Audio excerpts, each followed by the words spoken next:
Yeah, welcome to the podcast, guys. Thanks for listening. You're at Staying Alive with Louie J. I'm thrilled to have you here with me and for taking some time out of your day to listen to my ramblings. They're good ramblings. Speaking of ramblings, you've had an interesting week. You've kind of been the media darling in an unfortunate time. Just for those of you who don't know, obviously we've had a second shutdown for Toronto and Peel, Mississauga, and it's really affected the small businesses. And I wake up one morning and you're on CTV News being interviewed, and then following that, you're on other news channels being interviewed to kind of be the voice for small business. Tell me a little bit about that. What went on that week? Well, the week has been highs and lows. We've been in peaks and valleys, and I'll tell you, it's been extremely frustrating. It's been satisfying. It's been confusing, and that's where all of this kind of landed me in front of a camera, I guess. Yeah, in front of a camera. I don't know how I was chosen as a voice, but I'm glad to be able to use a platform or at least create some voice for small business because, like me, thousands of businesses have been impacted so negatively to the point where the future is very unclear. And so that's where the stories came from this week, talking about the uncertainty and how the lockdown is going to affect us and what it's done to us. What it's done financially is just one component that I think is important to recognize and realize, because it really is what drives the business, is what most entrepreneurs got into business for, and how small business moves. The financial independence of that business creates opportunities. And when that's being stripped away, that's one element of how this lockdown has an effect. The mindset and the mentality of what it does to people and how it divides them and it unhinges them, and now they're coming at their neighbors and they're angry and people are with masks and no masks. And I mean, that is a huge challenge, not to mention there's, the uncertainty of what the future holds for us. So now we can't open our doors. We can move to online. We're lucky. We're able to pivot, and only a portion of our revenue comes from products. So we immediately take out, let's say, 50% for the barbering services. Now we're left with 50% to try to recoup.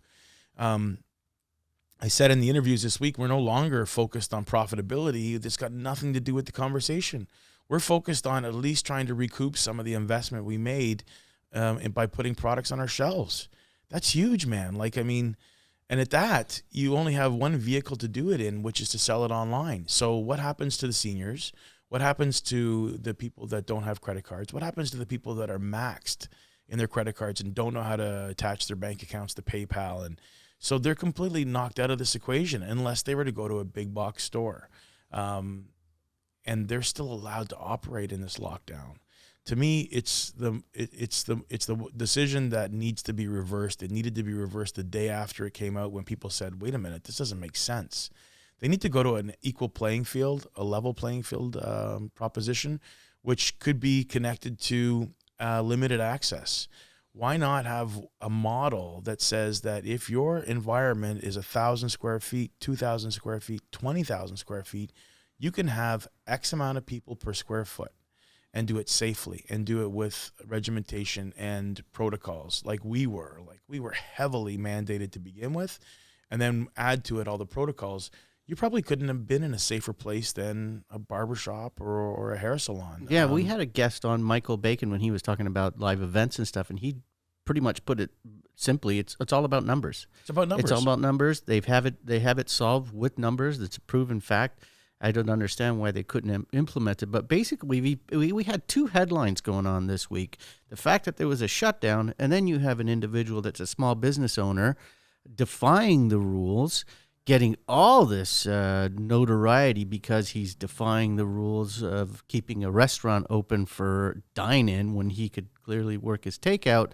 And you have these two things. So people are hit by the lockdown, and then you have this person doing that, creating a divide.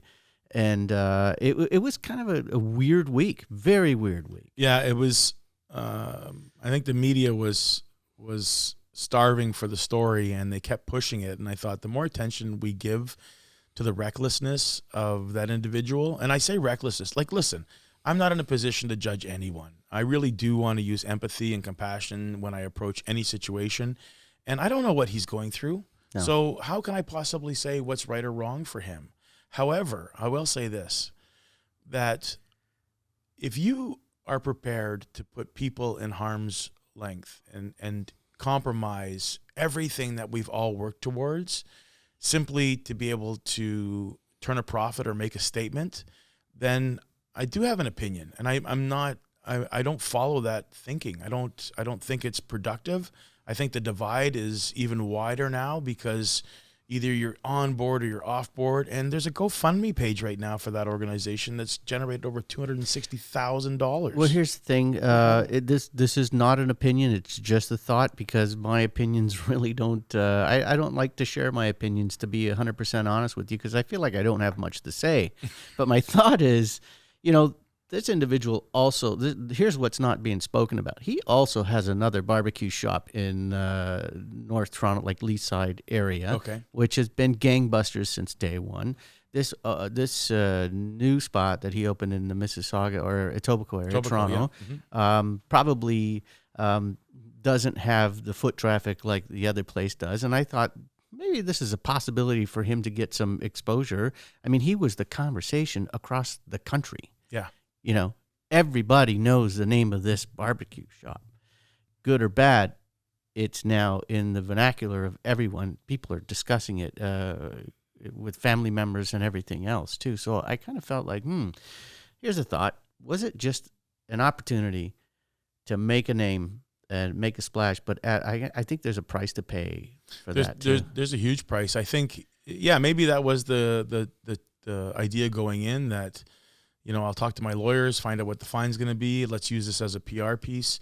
Where I think it failed and fell apart was when, the criticism of people that were wearing masks and following the rules and be law-abiding was challenged, because that's obviously a personal take that he has on it, and that's his opinion. He's entitled to it.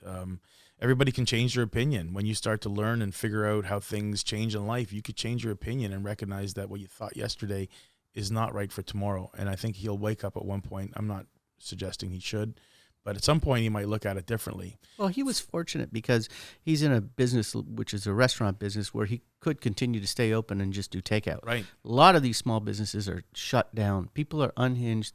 Some people are becoming addicted to alcohol. Yeah. This is dire right now, and this is one of the things which kind of leads into our next guest. Why don't you speak about that? Yeah, so that's where I'm most concerned. As a community guy, that my community in some form or fashion is going to fall apart in the way we approach things. I see people becoming angry in the lineups. They're challenging their neighbors with, are you wearing your mask properly? Are you not? Their mental well-being is already showing its signs of being unraveled. And that's when people start to look to vices that make them feel good. And of course, the amount of pressure that we've had on ourselves over our lifetimes, I'm 52, about to be 52. All my life, it's been pounded into my mind that, socially I can have drinks and I'm going to be happy and it's fun. And yeah, I get that. I have a fairly healthy relationship with alcohol.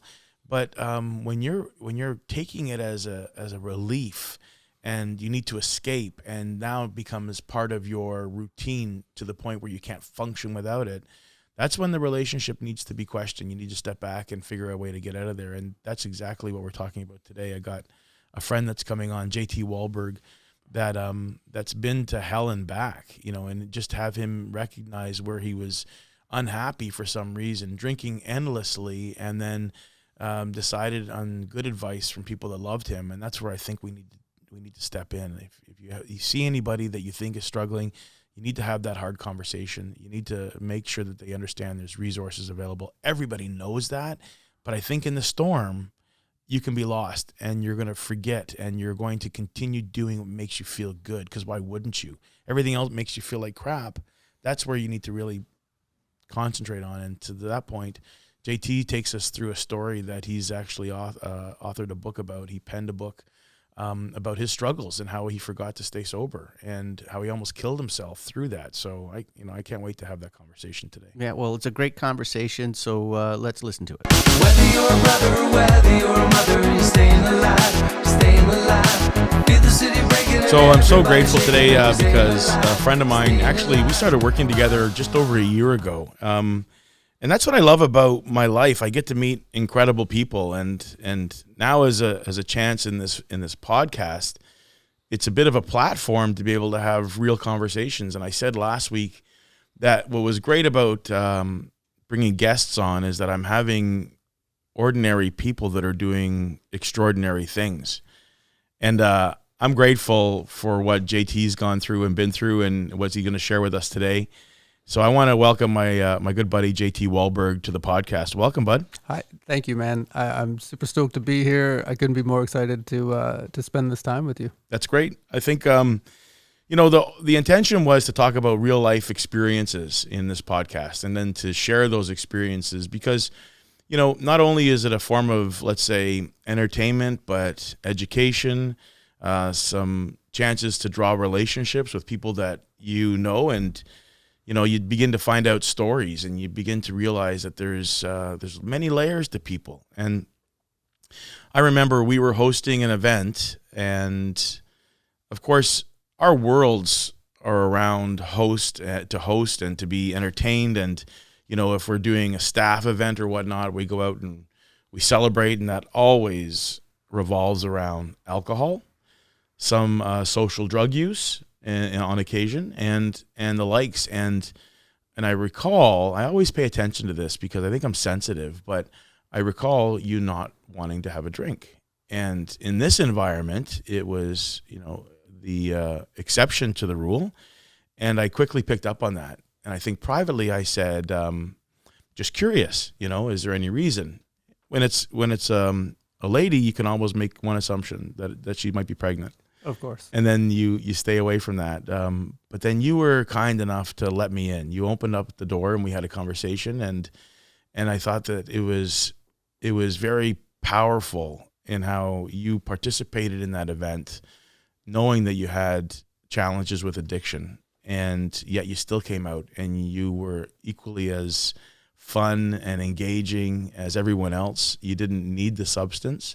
And I started paying more attention to it. And then I began to realize you got this incredible personality, that is real and authentic, and you're knowledge. You've got many layers to JT.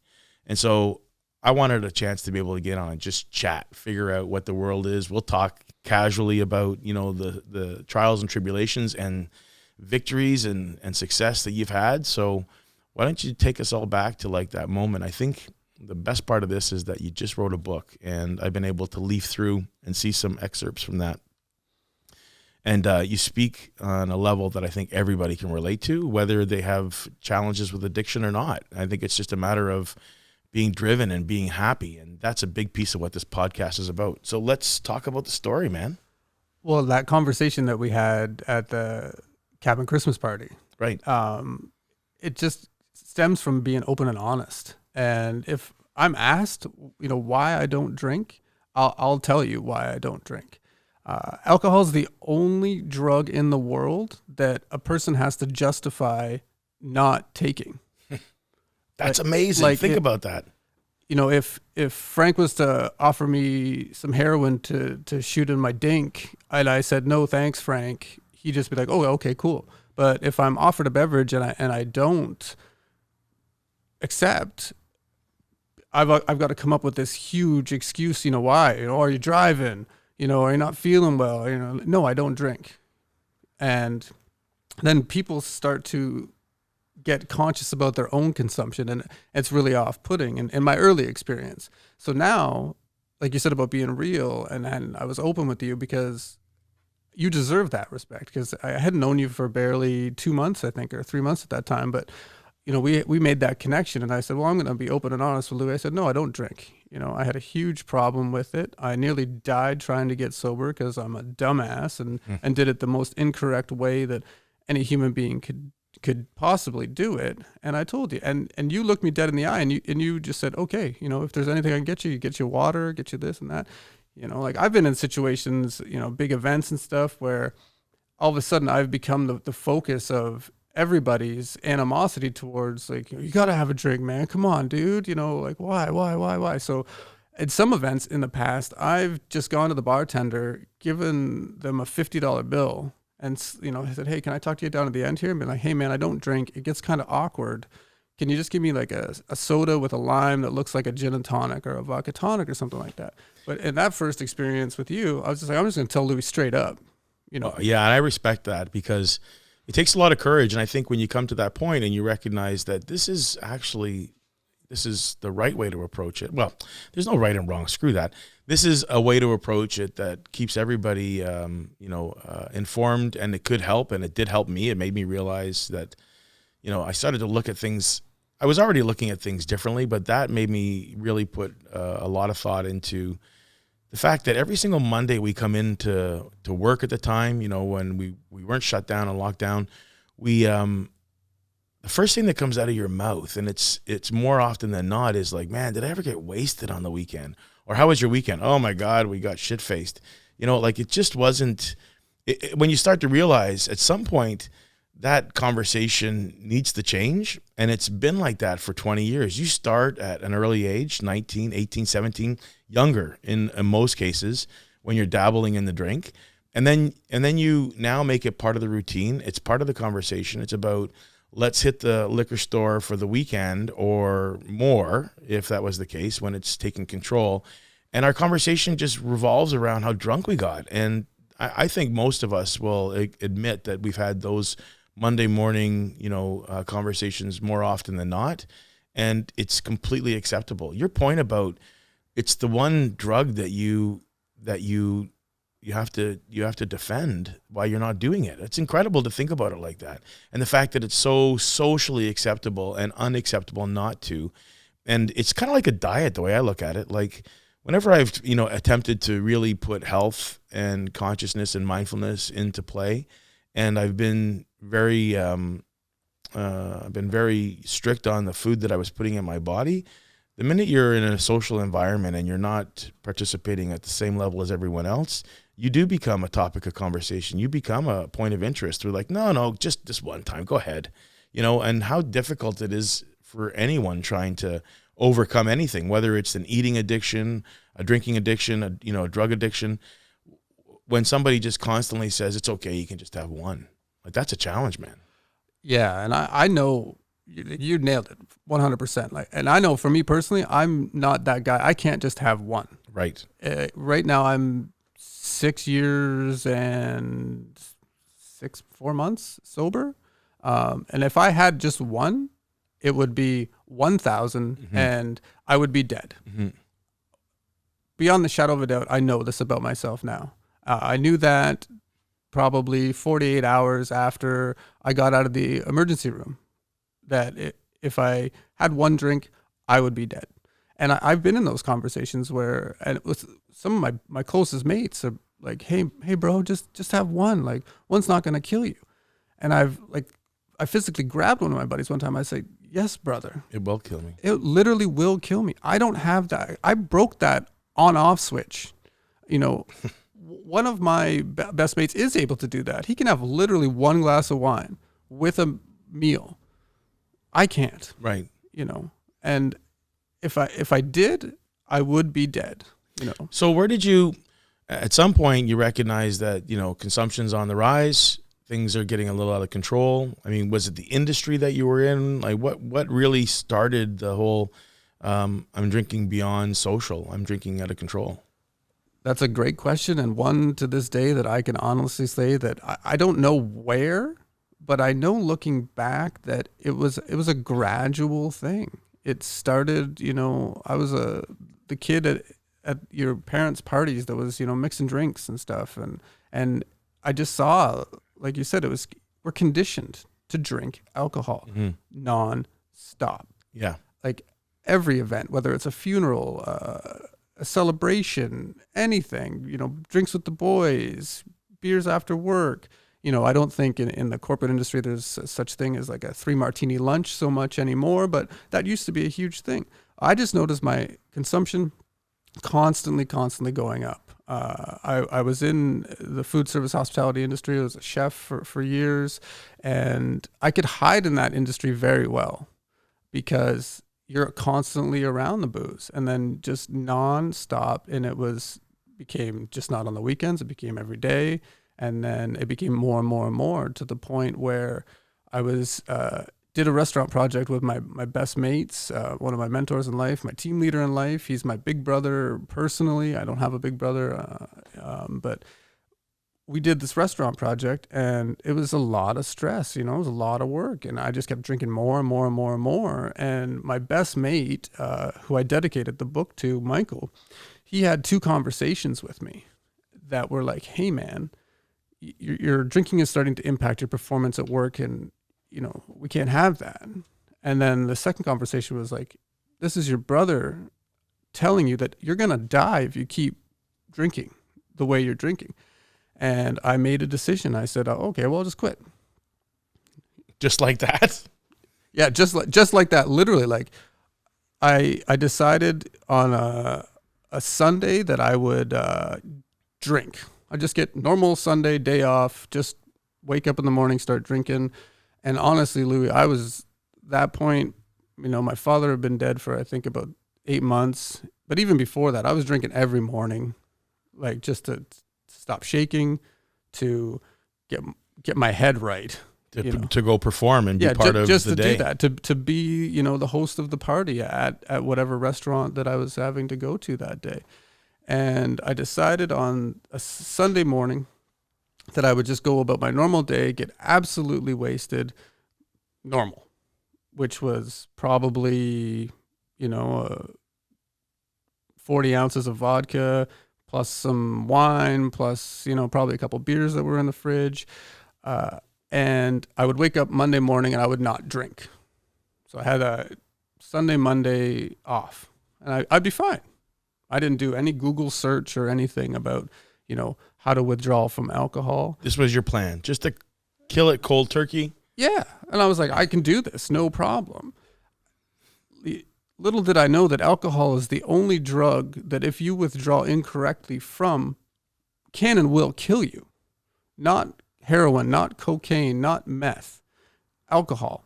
If you were at the level of consumption that I was, and that a lot of people are, if you withdraw incorrectly, my body was so dependent on that booze going in there that it started to shut down. And I didn't know what was going on.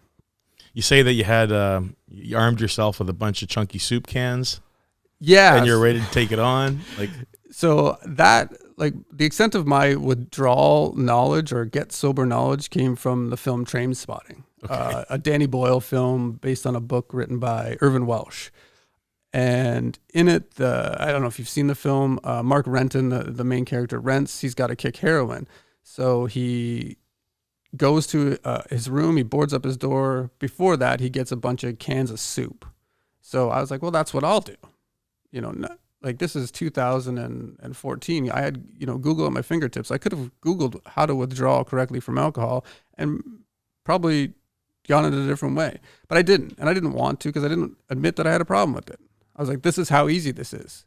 Get drunk one last time, wake up the next day, don't drink, and then make a decision from there whether I could do this in moderation. That wasn't the case.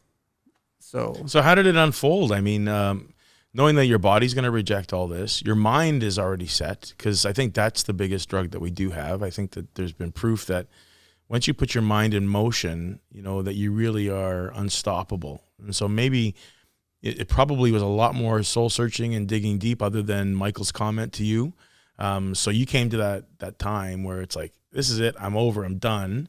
But you still have to perform, you have to function in life. You've got to go to work, you've got to pay the bills, and add to that the challenge and the difficulty in turning on an entire dime. Like, what are you up to then? So obviously things didn't go well. No, so I did that. I went to that Sunday. I did my normal trip to the supermarket, to the LCBO. There's a wine shop in my supermarket, so I grabbed a couple extra cans of cider and I think a box of wine, and that was it. And then all this chunky soups, of course, other things. I think I grabbed a frozen pizza, and I was like, just normal. I wasn't eating very well back then, obviously.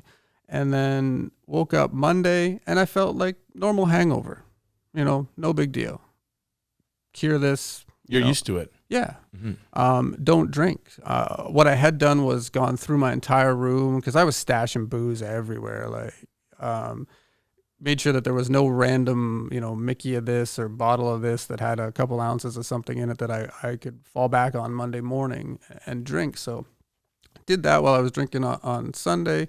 Monday, normal hangover. Monday night, started to realize that something, I wasn't feeling better. I was feeling worse. And I was like, well, you haven't been sober for this many hours in a decade or more, we'll say. Incredible. If not longer. Literally between, smoking cannabis and other things. I was sober for 30 days, I think in like 2005 when we did a sober October type thing. Right. My challenges. best mate, my best mate Mikey and I did it. Right. That was the only time I could remember doing that. Things weren't getting better that Monday. Things were getting worse, way worse. Woke up. That night was insane. I couldn't stop shaking. I was sweating. I couldn't hold anything down. It was bad news bears. It's the story of detox. You see it on TV, you see it on the movies, you know it from a distance. But unless you've gone through it, I've not. I can only imagine the challenge. I mean, the body really is rejecting your new behavior. 100%. My body was literally aching for booze. It needed alcohol in it to function. My body was eating itself. Like, I've done all the research since and you've been like, hey, you're a dumbass. We're a phone call away from any, sort of support system. You could have done this a hell of a lot differently, but ego. Right. I'm a big man. I can do this. I don't need anybody's help. Big mistake, but I wouldn't change it for the world.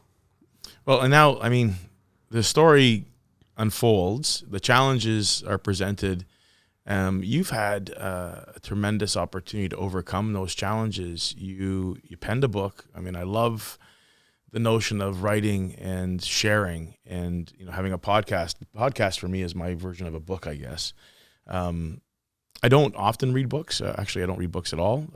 But I can't help but want to read yours. And a friend of mine just wrote a book about her struggles, and I'm very, I'm surprised to see that I'm on page 130. I don't think I've ever made it that far into a book. So this is, to me, it's because the content is real, and it's from somebody that I know, and you could be, that friend in any place, any community, any relationship. Same with my friend Jojo. Different world, different situation, but the fact is you're telling your story. So I'm sure your book, what's the name of the book? I Forgot to Stay Sober, How I Nearly Died Kicking My Addiction to Alcohol. Yeah, it's a great way to go into that story, because How I Forgot to Stay Sober is I think a challenge that a lot of people face right now. But you're going to go through the details of that story and how that moved you and the challenges you had. When you nearly died, what was that? That's got to be something that's kind of keeping you on track. Oh man, it was a trip, literally. I make a joke in the book that if I could bottle up, that withdrawal drug and sell it, I'd be a billionaire if it didn't have any addictive properties or side effects or anything like that. It was literally a trip. I was hallucinating on the level. I don't know if you've ever done any hallucinogenics, but I've done them all and combinations thereof, and I've never tripped out like I did when I was going through withdrawal. I was seeing things that were so real and that I still to this day think that I was touching there in these different places. It was insane. And it was just my brain was literally eating itself and just dumping whatever it could into my system to try to keep me alive. It was like Star Trek. If anybody out there is still familiar with Star Trek, when they have to shut down all non-essential systems, that's what my body was doing. And then, right. I see this scene right now, shutting down. I woke up the Tuesday. I called in sick to work. Things just got worse from there. I called in sick again Wednesday to work, which is I never called in sick for anything, I had the biggest hangovers, whatever, it didn't matter, hungover or still drunk, just have another drink and, do whatever and get your shit together and get the job done. That's the way my father taught me. That's the way mentors in my life coming up said, whatever it takes. And called in sick, then, red flags started to get raised with my best mate and my mentor and the staff and stuff. Like, where's JT?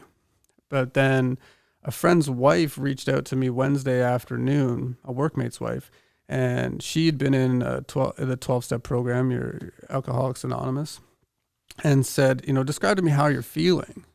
And I said, Lisa, I don't even know if this conversation is real right now. I said, I'm waking up on the floor randomly all over the house. I can't stop shaking. I'm pretty sure I'd given myself a couple concussions. They never did a CT scan or anything on me, but because I was whacking my head on the floor so hard. And she said, you need to go to the hospital right now. You could die. And I was like, well, fuck. At that point, I wasn't honestly sure, Louie, if I wanted to live or die. If I died, I was just like, let's get this over with. If I made the decision to live, I was like, well, let's live. So I called a taxi and I took myself to the emergency room. I walked in, looked at the triage nurse. You're familiar. I'm sure most folks are familiar. You got 3 kids. I'm sure you've got some stitches and stuff. Many times. And I looked at the triage nurse and she was like, hi, how can I help you? And she hadn't yet looked up. And when she looked at me, her eyes bugged out and she was like, what's wrong with you?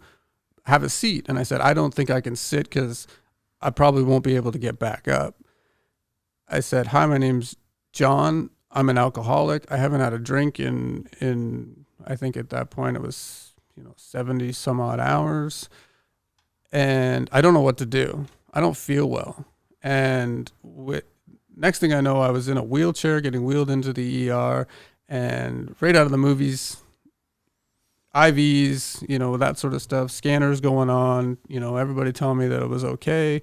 And I would, I kind of think I faded out at that point. I don't really know for sure. And my mom and my sister were there. Lisa was there, the woman that, my friend who told me that if I didn't go to the hospital, I could die. And from that, it was pretty insane.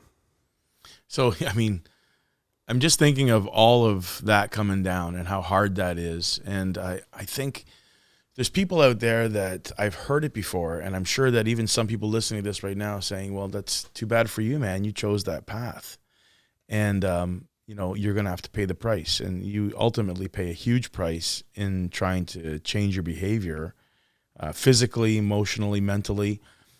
But I think less and less is actually in your control. When we're conditioning our kids and we're conditioning our mates, our friends, that this is how we operate, and it like I said earlier, revolves around booze, then really it's not hard to realize that people have no control because it's expected.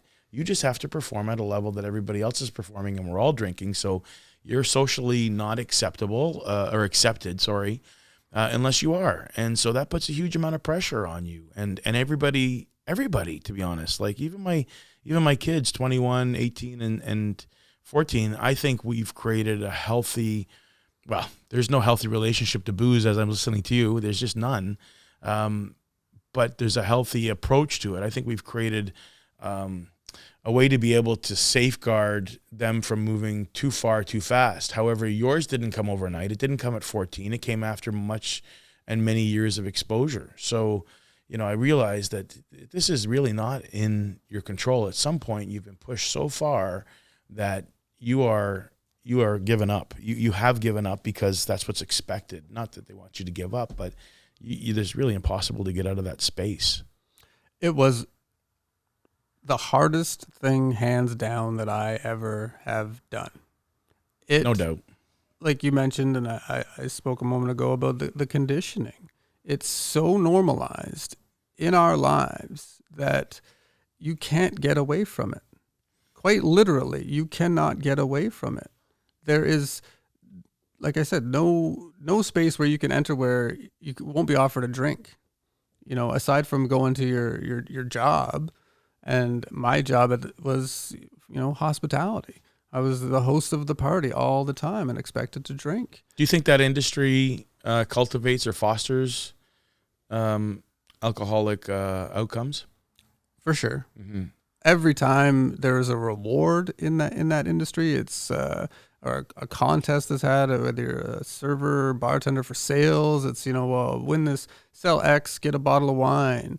Everybody gets together afterwards and has a drink. And I knew one person who was a Muslim and didn't drink because of their religion. In my entire career, back of house, front of house, he was a chef, and he was the only person I knew that didn't drink in that space. It's actually, I'm thinking about the other industries that I'm connected to, and it's absolutely every part of every corporate event that I manage and host. There's when in doubt, add food and booze. Everybody's going to be happy. That's kind of the thinking behind planning. It's not responsible. It's not being sensitive. And as I'm opening my eyes to the challenges that people face, I recognize my involvement in those challenges, and if I'm helping or if I'm hindering. And so often that award that comes up on stage and they're looking to receive their accolades, it's almost always accompanied by a bottle of champagne. When in a lot of occasions we do gifting, we send in bottles of wine. And I think in the last 3 or 4 years, I've been more conscious to say, what if we had an option for people to acknowledge whether they drink or not? And the religious choices have made it easier for me to say that and make that a point of the conversation around the boardroom table. It's been well received, so that's good news. I mean, most people that are in those positions are recognizing that we just can't push this on anybody because we're not being sensitive to their personal tastes and interests. And that to me is a good thing. However, even in the barbershops, we hold whiskey tastings, we hold wine tours, we hold events that revolve around alcohol. And although I think people should be given the choice to do things responsibly and have it fit into their world, I asked one of my favorite guys that come in here, a great customer. He's been here since practically day one. I said, why are you not showing up at these events? They're like the best thing that ever happened. People talk about them for months afterwards, and I'd love you to be that, part of that, because it's an appreciation. And he says, I can't come to your events, Louie. And I'm like, why? I felt a little bit and maybe offended, like, is it not good enough for you or whatever? And then he pointed to the mantle, and on the mantle, we had it lined up with every scotch and whiskey you could ever want in your cabinet, because they were either gifts or they were, all of a sudden worthy of worship and display. We put them on display. Such a cool thing. And I said, oh my gosh, I can't believe it, man. Like, he actually made me stop for a minute. And I thought how much I needed to hear what he had to say to recognize that it wasn't a place for me to put those bottles. And as a result, I moved them off the counter, off the mantle. I moved them somewhere else. They seem to make their way back into display here. Like, everybody loves to put a beautiful bottle of scotch. That's true, right? I mean, it looks majestic. There's a romance to it. There's a want and a desire, and so they keep on making their way out to displays. But the reality is that he hit me with a strong sense of, I just can't be part of that. And then he told me his story, which was incredible, which similar to you, every single day, and an amazing amount of alcohol into the system. And then how he overcame that and where his life is now. And that's where I love how our conversations have evolved over the year, because I recognize that thinking and that challenge and that, near-death experience for you has done something profound. I don't know JT before alcohol or before sobriety. Mm-hmm. I only know the guy that I know in front of me. And I'll tell you, man, your approach to life and your understanding of being present and happiness and, the wherewithal to spread positive vibes, it's unmatched. I don't know anybody like you. And I tell you, man, that's saying a lot, because I know a lot of people. I know a lot of incredible people that are also in that mindset, but you're constant. You're right down the middle of the road. And so I think your awakening and your change brought on something remarkable about you. So, like, how did that come about? Like, where you just to the point where you're so down at the bottom, you got nothing but to look up? Well, first of all, Louis, thank you for your kind words, man. I appreciate it. And a lot of that energy and stuff comes from the people I surround myself with. Like now, it's just a reflection. I'm just bouncing back, cool high vibes from everybody else. But definitely, almost dying changed my perspective for sure. I was 38 years old at the time, and I heard a few years back this guy Marcus Luttrell. He said that from age 0 to 40, you have opinion, and from 40 to 60, you have perspective, and from 60 on, you have wisdom. So I wasn't yet in that perspective stage. I was in that opinion stage of, I can do all this by myself, no big deal. But when it came to literally looking a nurse in the eyes in the ER, and she's telling me to close my eyes, take a rest. You need to rest. And I looked at her and I said, I'm afraid. I don't think I'm going to wake up. And she said, look, you're in the right place. We're professionals. We're going to do our level best to make sure that you do. Comforting, no doubt. Still not 100% positive that I would wake up. When I did wake up and I saw, my sister was sitting there and we're in the same hospital where 8 months before my father had died, and I felt terrible that, I'd put my sister in that position again. And, she's looking at her brother. She was holding my dad's hand when he died, like 8 months before. And now she's looking at her brother. And I just said, look, I'm going to make it out of this. And I'm going to be relentless in my pursuit of awesomeness. And just to, I knew it was in there. I've been told that since, that you'd always been a pretty positive guy and stuff and very supportive. But I said I'd be relentless in my pursuit of being the best version of JT that I can be every single day. I think words are spells and super powerful. We've all worked with those people that come in and they're like, how's it going, Jimmy? Oh, same shit, different day. This fucking sucks. That sucks. And I'm like, man, and you bring that energy and then you just lower everybody's energy. Like I said, I'm not that guy. I come in, even if I'm not having the best day, even if, the monster is sometimes what I refer to my addiction as. Like, even if that monster is like right on top of me, I'll just use my words and just change the narrative and just say, I'm having a great day. Today is a great day. I feel good. I look good. I ought to be in Hollywood. Things are so good. Even if internally they're shit. And I try to just give that out, push that out everywhere I go. And I think that it's my duty now to give back, to be of service. Right. I look at it very much the same way. And I think that's why we connect on many levels. And I can see and appreciate how difficult that is, because here I am in everything that I ever post or that I talk about, or I'm in community with friends or family. I'm always, like I say, the eternal optimist. It's like, this is great. I'm you got to look at it like it's half full. It's actually beyond full. We're out of the box. We're doing great things. And I always say, kindness for the win. And then I've been challenged more recently because, like, in the last 9 months, I think we've all become unraveled in some regard. And, I'm recognizing that not always am I coming off with kindness first. And I have to stop and I pull back and I correct. And my mind doesn't stop racing. So I'm on, a different planet when it comes to the speed in which I process things. And not many people are like that. But for those that are, they know exactly what I'm talking about. And I almost have to stop and rewind for a minute and recognize that, oh my God, I got to go back and be kind there, because I have to say that I'm sorry and I apologize, because that was a little too curt. Even when I'm talking to Tammy or the kids, like, they don't deserve that. And it's hard for me to step back into that space on the fly. I actually have to have a moment of reflection. And then when I do, I go correct all the mistakes and I come back with kindness, because that's where I am and who I want to be. But I find too, like you say, that when you're challenged by it, you could have the monster, breathing down your back or your neck.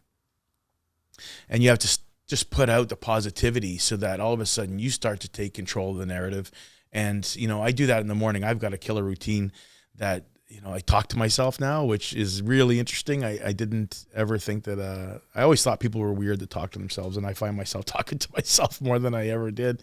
But it allows me to have a real conversation with me about how I need to be grateful. And I had to be happy about the dogs, even though the dog just took a piss on the carpet and now we got to get rid of the carpet. Like, I mean, life is crazy, you know, and those moments keep on coming in and pounding. And when you do meet that guy that walks in that says, you know, it's okay, you know, then I just feel like I have an obligation to go, come on, man, let's bring it up, you know. And people often like to play that part. In a lot of cases, they play a part of a victim. If I tell you I'm doing great, you're not interested in me because, you know, he's great, so he doesn't need any attention.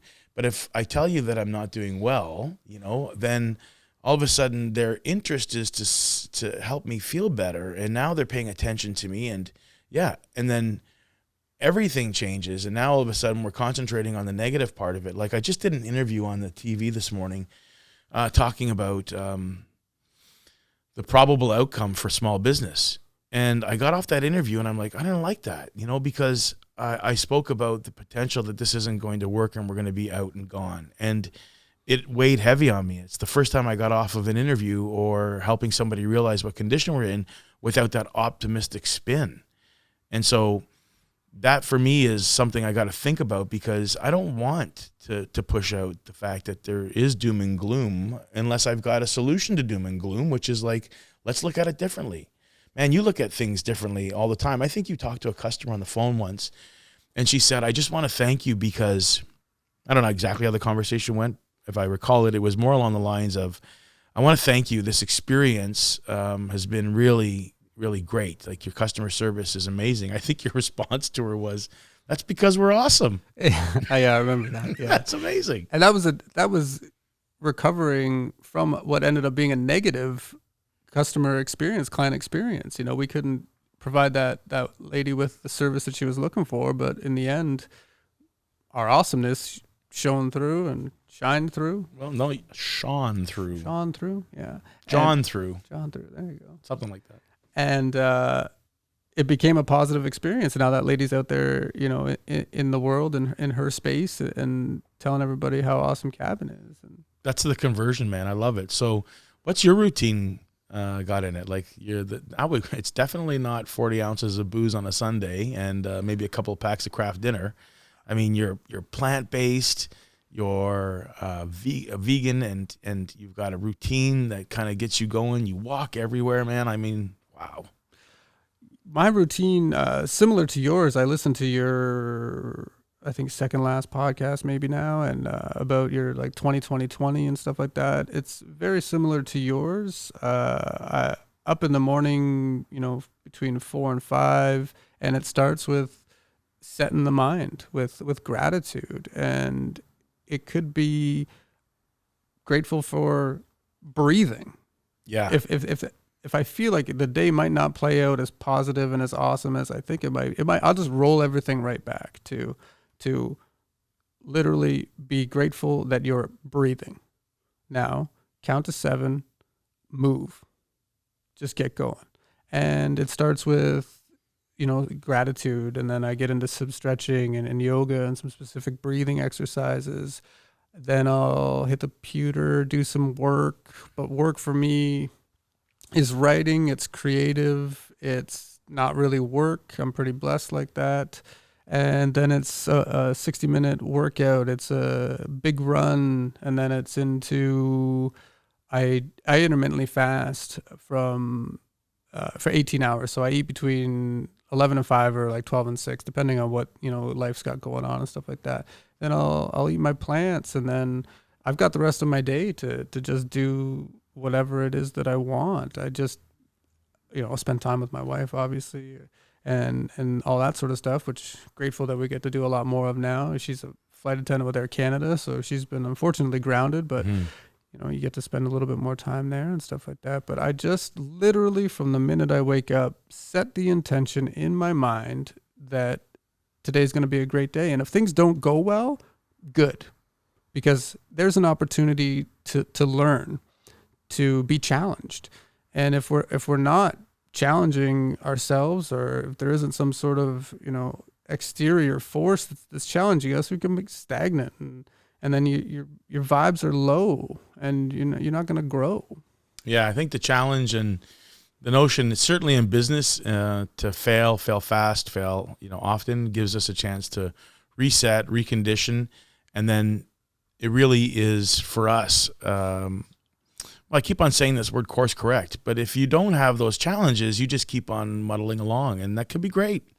It's not that you have to fail, but when you do, you got to look at it like a positive, and those setbacks end up creating chances to break through, and those breakthrough moments are where you can just find like magic, And it sounds like I'm talking philosophically, but the reality is that I can find these little moments in the day when it started off just so negatively, and then the day just kind of compounded by negativity, and then that guy in the line pissed me off, and that guy turning the corner pissed me off, and then I found that the moments that I was able to stop and reflect and go, wait a minute, man, to your point, just breathe, like start this over again. Let's come back at it. Let's be real. Even in the conversations, where I've screwed up and I've been curt and unkind and unfriendly to my kids or to my wife or to my, my business relations, it's now much easier for me to go, wait a minute, man. I was offside there, and let's just talk about that. I've often woken Tammy up late at night, after I've gone and rewound the day and said, "Ugh, that was stupid." And she said, "I know," and the brilliance of somebody that can let you, and I always say Tammy's way smarter than I am. She does all the meaningful heavy lifting in our relationship. I just get all the glory, the fame from it, I guess. But if it wasn't for the way she approaches things in life and how she actually calms and grounds me, we would be a disaster. I would be flying all over the place. Renovations wouldn't be done. The house would be upside down. It always is anyway, but it would be way worse than it is. And it's her ability to, in the moment, not just punch back. Not that she's taking a back seat. She just knows that there's the right time and right place for her and I to have the real conversation about that was not cool, man. And not that it's terrible. We don't get in big fights, but at all. We don't get in fights at all. Slight disagreements, people would actually compare it to regular day conversations for their relationships. For us, it's all relative, right? Even the sense that I'm frustrated with you means that we got to take care of it, man. Let's go talk about it, and we do. But I like your idea of getting back to the idea that breathing is so important when you can take it back to the very basics. And you and I had a conversation around breathing and how important it is. And I since then, I find myself, and this is where I think the podcast helps people, because you're going to get a little bit of information and insight about something you may not know. And I didn't recognize how valuable breathing was. And I find myself taking big, deep breaths now and just kind of like letting it all out. And when I let it out, I'm like letting it out, man. Mm-hmm. And that's a wicked feeling. So tell me your experience with breathing and technique and all that fun stuff. Breathing came from literally not getting enough oxygen that when I was in the hospital and stuff like that, like all the events leading up to that. And then I had to figure out why I wasn't breathing. It was because I was so tense. Yeah. I was so hunched over in life. And I was only breathing from, the upper third of my lungs and fast. And it was low vibrational breathing. It was literally just to survive. So, coming out of the hospital, I was like, I got to figure out how to do this. Beautiful that we were living in the time that we do, or at the time, YouTube, all that stuff. And then I found a guy named Mark Devine. He's a retired Navy SEAL, and he has written several books at this point, Way of the SEAL, SEAL Fit. And in one of those books, he talks about box breathing. So, breathing from your belly out, like breathing in all the way, like we tend to suck in our tummies when we're breathing. Well, we should be pushing our tummy out. We should be filling up everything and pushing out. And then the box breathing came from just drawing a box in your mind and breathing in 1, 2, hold 1, 2, release 1, 2, hold 1, 2. And it's a technique that those guys use when they're in some really extreme situations where they have to maintain focus, because they got literally millisecond life or death decisions to be making. And I thought, well, I don't have a life or death decision to make, but I can use this tool, put that in my my arsenal of awesomeness, and use that whenever I need to. And it really it has helped to the point where it's become second nature now. It's just like breathing normally for now. I don't I sub and unconsciously just switch into that. Even a situation, as a team guy here at Cabin, on the phone, and someone's, just asking a million questions, and I'm not able to communicate with them effectively. I'll just, start pushing it out, breathe. And then, we got a client here who's looking to cash out, and you just calm it down, roll it back, breathe. This isn't a life or death decision, but that's where I learned that from. It's amazing because I tried the box technique, and here's my result. And this is where I think you just got to keep going back to it, because I would get into like maybe the routine of maybe 3 or 4 complete boxes, and then and then my little voices start talking, and they won't let me continue. And I realize, that felt good for a second, but then I'm starting to convince myself that I got to concentrate on something else. And then you're rolling so fast that you realize that the technique that you were trying to master, you're completely dismissed it, and you're thinking about other stuff. I mean, really, you do have to be conscious. But I can't wait for the time where that second nature just takes over and it becomes unconscious, and the fact that you don't breathe well becomes conscious. Like, maybe I'm doing low vibe breathing, man. So I think that's hugely helpful. We had yogi on, Joanne Heaney, that took me through this 5-minute breathing technique, which was awesome. I felt like you'd want to go to sleep all the time to that. But in fact, some of the breathing pieces and the meditation are really meant to help you focus and move forward and grow and get up, and not pull it down. So there's many different ways I'm looking forward to exploring, on how I can become more mindful and thoughtful and put it in my tool bag of awesomeness, as you say, because I think that's a great way to look at it. What tool do you need to pull out for this challenge? For sure. And in the past, it used to be booze for me. All the time. It was like, the situation's getting a little stressful. I was in one of our restaurants, and I just go pour myself a drink. And, nothing lowers your vibration or gets you more tense than alcohol. Like, in all of the research that I've done since, like, there is literally not one positive property that alcohol can do for the human body. It's literal poison. And, I know I spoke about changing the narrative, and that's what really helped. I don't work a 12-step program. I never did. I just changed the narrative, and I got some knowledge, and I put that knowledge in, my arsenal of awesomeness, and I rely on that heavily. And because I needed to replace the booze with something, so it became breathing, and I didn't want to cross addict, which is a huge thing for people to do. They'll become, I've met some folks that are, cross-addicted to masturbation, cross-addicted to sex, like the physical act of sex, or cross-addicted to coffee, Red Bull. I did that too, and had to just literally stop caffeine and Red Bull and all that sort of stuff. But so I needed the breathing replaced that automatic go-to for a drink for me. And like I said, I read a book. I'm going to go off on a little tangent here about the breathing, but it led me to a book by Annie Grace called This Naked Mind. And my publishing agent was the one who turned me on to it. I'd already written I Forgot to Stay Sober. And it was the first time I'd ever written a book where I felt a connection to someone else and their experience and how closely it related to my own. And she did all the research, all the heavy lifting when it comes to like, why is alcohol bad? The alcohol industry, and how insidious the marketing is, and how we're conditioned to just consume alcohol, to nonstop go for it. And I never, we talk about vibration and stuff, and low vibes and high vibes, and alcohol, literally you consume it and your vibration is lowered. We are vibrational beings. It's funny too, because it's the first thing that you're offered when somebody's trying to calm you. Like if I'm taking stage, I'm doing a presentation, I'm whatever it is, where it's like you're in a moment of like, fluster or crazy, and you need to just chill out for a minute. Really, the answer is to breathe, but people will automatically say, let me go grab you a drink. You need a shot. Why don't you take a shot of tequila, man? You're going to feel better.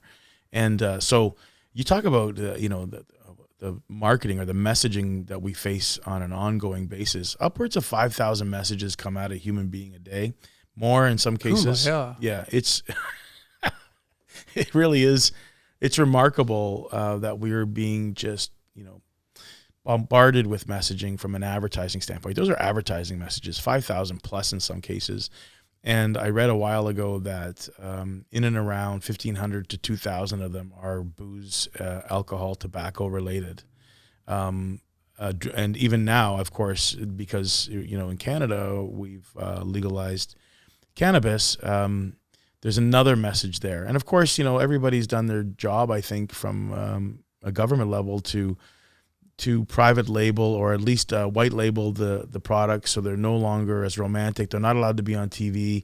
You're going to find them other ways. But the reality is, if there's still 1,500 to 2,000 messages filtering in with all of the restrictions, then you just look at that pressure, man. Like to that sense of, I got to be normal. That's normal. The office Christmas party is going to have me do this. And let's face it, we're going through like times that, of course, we've never been before. And the mental health and our condition is going to be a topic that we're not going to be able to get away from. It's going to present some very, very challenging times for people to move further into addiction, to move away from consciousness, and to rely on the punch or the drug or the boost that we get from these substances.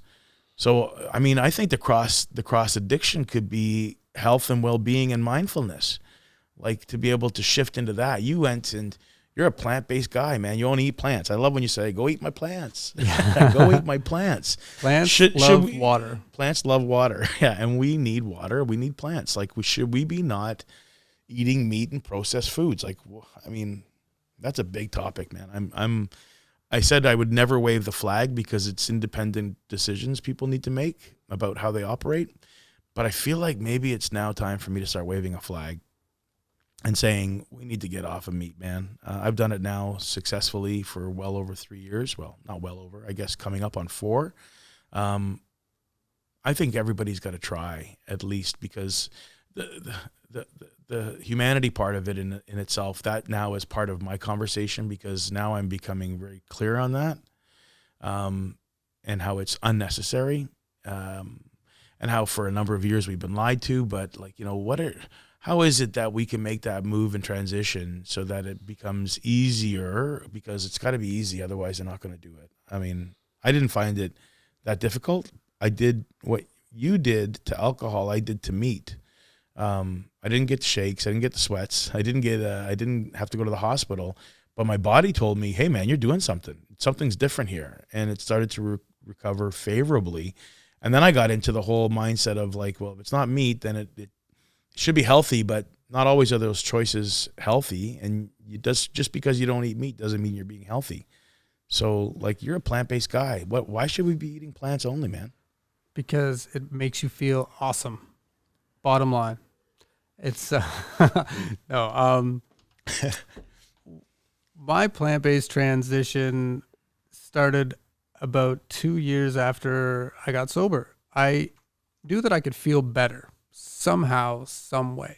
I had a drink. I don't do drugs or anything like that. I don't take Advil, aspirin, anything like that. And I just knew that there was something that I could do differently to make myself feel even better than I did just being sober. A really good friend of mine, she is vegan for the animals. She convinced me to just start eliminating things from my diet. Mm-hmm. And I think that is a great way for anybody to start on the whole plant-based mission, or your relationship to alcohol mission. Mm-hmm. Just start doing less and replace, alcohol with water, or replace alcohol with tea, replace meat with, lentils. And that's what I started doing with plants. I started just eliminating stuff and then going back to it. So I would take cheese and processed meat out of my diet for a week. And then I would put it back in, felt terrible. So eliminated that. This whole process maybe took me 3 months, 4 months. My best mate, Mikey, got married in February, and we went down. It was a destination wedding, Dominican. That was a challenge for me, all inclusive, booze everywhere and that sort of stuff. But it was my best mate, and he was getting married, so there was no way I wasn't going. Sure. I just drew on every ounce of strength and in myself and every part of the universe that I could to get through that. But I ate meat and dairy and stuff when I was down there. Felt terrible. Flew back, I think, on a Saturday night. And just like booze, I woke up Sunday morning and said, I'm never eating meat again. That was it? That was it. So just like yourself, I just said, I'm done with this. And I haven't felt better. And then after that, it's been almost about the same time. I think February will be 4 years plant-based for me, and sober, like I said, 6 and a bit. So 4 years of being a plant-based human being. I don't use the term vegan myself because I still wear leather and that sort of stuff. Like, nobody can be perfect. Right.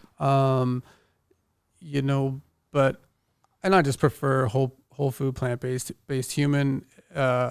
You say vegan to people and they their eyes get crossed a bit and they're like, oh, does that mean you don't eat cheese? And then you got to get into it. If I say whole food, plant-based human being, most folks will take a beat and think about that and be like, oh, so you don't eat any animal products. No, I don't. Why? It doesn't make me feel good. It's that simple. I mean, that's a perfect way to describe to anyone. I never felt better than when I eliminated meat. And the best part is when you start to realize that you don't even want to have a substitute for it. It really doesn't interest me anymore. It did at the beginning, where all of a sudden I was trying to make the food taste like food that I was familiar with. Because let's face it, I had almost 50 years of a different way of living. And here I am, making a massive shock to my system. And you want to do what you're familiar with. So all of a sudden the food that you're preparing could have this in it, so it looks and feels like meat. You have Beyond Burgers are coming out. I mean, I think that there's a major movement around the world right now for plant-based to see its increase and its rise, and I think that's amazing. The Canadian government took milk out of its healthy eating guide. That was a massive blow to dairy, and I certainly don't want. There's people whose lives depend on that industry. At some point, you got to make a conscious decision to recognize: do I need to be part of that? Although my family's dairy farms for the last 200 years say that I should, some people are making the transition. Some farmers are stepping up and saying, it's not for me, it's not for my family, it's not for the future families. I listened to Rich Roll podcast. Brilliant. Oh my gosh, man. And this podcast world for me is, like I might have said before, relatively new, like yesterday new. But the amount that I'm learning as a result of it, Rich Roll had a doctor on talking about GMOs and how we're killing our soil and how we've only got 100 years of populating the earth left, and it's just like mind blowing. Yeah. Every time you and I get a chance to talk about things, there's another little piece of the brain that opens up and says, "Go look at that. Go check it out." The breathing was one of it. Kicking alcohol was one of it. How you almost died. I mean, your book's coming out. And that's very cool because I think it's going to be a great inspiration. Why do you want somebody to read the book? To redefine or just take a look at their relationship with alcohol, and to know that if you withdraw from it incorrectly, you could put yourself in a situation like I did. Like I lost a friend in May because he couldn't change his relationship with alcohol. Mm-hmm. He died because of booze. Yeah, that's terrible. I'm sorry, bud. Thank you. And it's he died because I told him that I couldn't help him. He died because I told him that I wasn't strong enough to help him with his alcohol addiction. And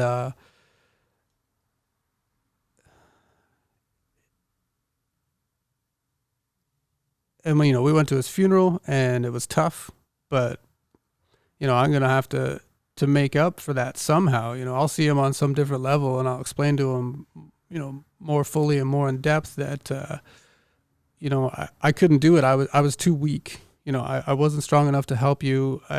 My last conversation with him was, you can't call me when you're already drunk. You got to call me before you make that decision, because I'm not strong enough to help you when you've already made that choice. And that that was super tough. So my message is just, there's a different way. Mm-hmm. And you got to be of service. You got to give back. You got to tell your story in such a way that, with this book, if it helps one person, then I'm happy.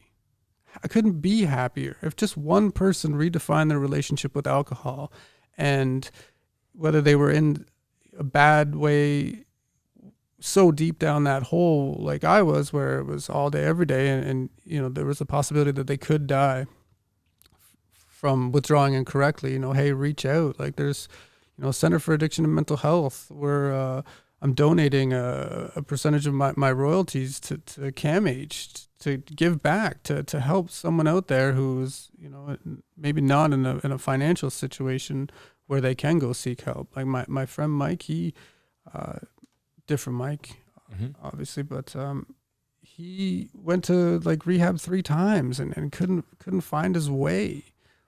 But you can find a way, and just do it.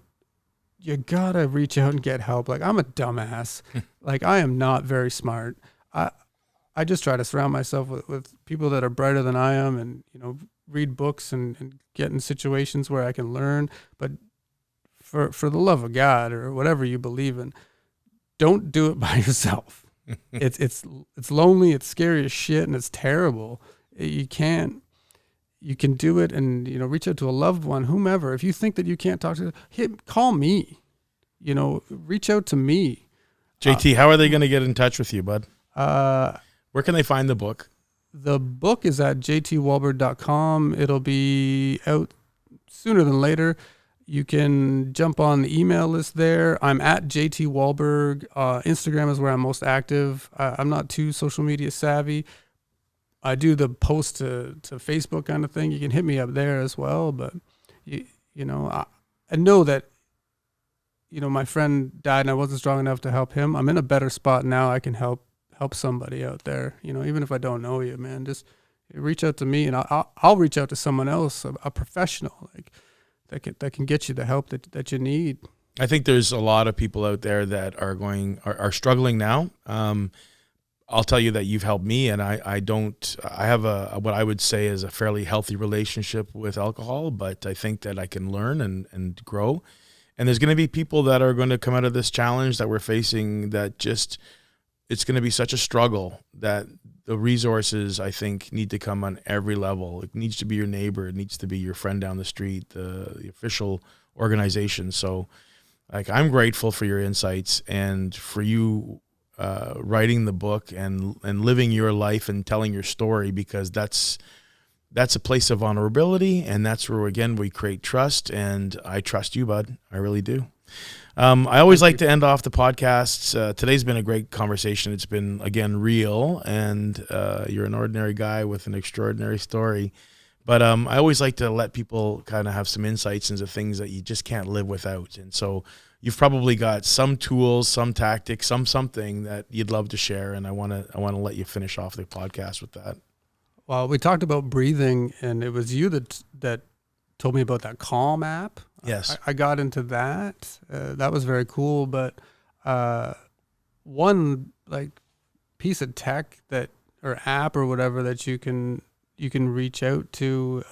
There's an app called Blinkist. I'm a huge reader. I know you're a podcast guy. You're an audiobook guy, and but Blinkist is they give you 15-minute reads about all kinds of books, and you can punch in anything that any topic that you're looking to investigate further. They give you the opportunity to make that decision. You don't have to go buy the book for $9.99. It's a paid app. You can find probably a coupon for it out there. I think it's about $89 a year, and I love it because I read 4 books a week, cover to cover. But with Blinkist, I can, get these quick little snapshots of books that I might not necessarily read, but they give me insight into, something that I thought was cool. Like, there was just one the other day just on meditation. They emailed me, here's your blink for the day kind of thing. So try Blinkist. I love that. That's a great one. I think a lot of people could use little snapshots to see where they're going with it.